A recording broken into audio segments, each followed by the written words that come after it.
Okay, this is radar over the last 5 hours. I wanted to start with this because this is what's happened through the morning hours. For most of the morning commute, the weather across most of North Texas and the Metroplex was fine. It was just cloudy, but that heavy rain started to move into the Metroplex, and, well, it really moved in here over the last couple of hours. Now, flood advisories are out for both Tarrant and Dallas County. This is going to be changed over to a flood warning here very shortly because flooding is going on as soon as this heavy rain gets on. And there it is, the flood warning just now issued. So it's for northern Dallas County and from Louisville to Plano, including Grapevine into Tarrant County. And this is because this was also an area that got very heavy rain over the weekend. And I'll show you that in a moment. But this is just the last 30 minutes. And you can see over Tarrant County, the rain is letting up. It's not so heavy. There's still a good soaking going on from there up into Wise County into Denton. It's the heavy rain that has been a concern. And you can see in these bright red colors, that's where the heavy rain is right now, leaving Richardson and heading up into Plano. Fortunately, it's lifting rather quickly, and that is good news. By the way, there's some strong winds with these thunderstorms. There have been no thunderstorm warnings all morning long.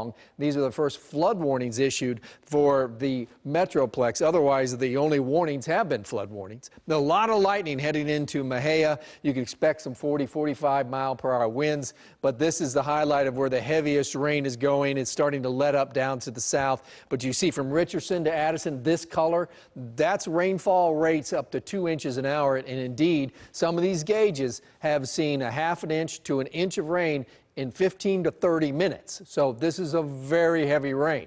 Now, I was telling you over the weekend, some of these areas got tremendous rain. I've circled that area. From Garland up into Collin County, these are areas that got 5 to 6 inches of rain over the weekend on top of the rain that's moving in right now. I'll widen out the view because earlier this morning it was 2 to 4 inches of rain from Breckenridge down and across Erath County, and now this area and parts of Tarrant County where the flood warning is at, well, 1 to 3 inches has already fallen, and you see the heavy rain that's moving in.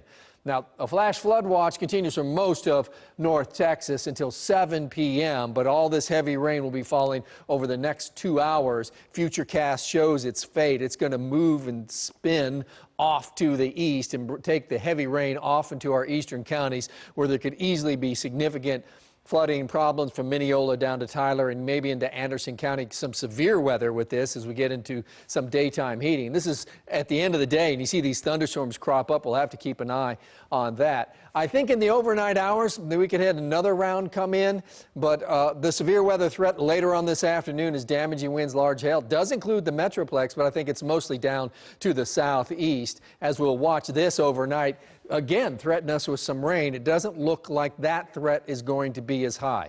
Now, interesting thing happens in the 7-day forecast that has not happened over the last 3 weeks. We're going to dry out. As soon as we get past Tuesday's smaller chance, it's mostly in the morning, we dry out and get into the 90s. In fact, mid-90s by Friday. Those feel-like temperatures, Karen, are going to hover close to 100 degrees as we'll get our first summer heat of the season. Yeah, summer's not wasting any time, is it, Jeff? Thank you. Well,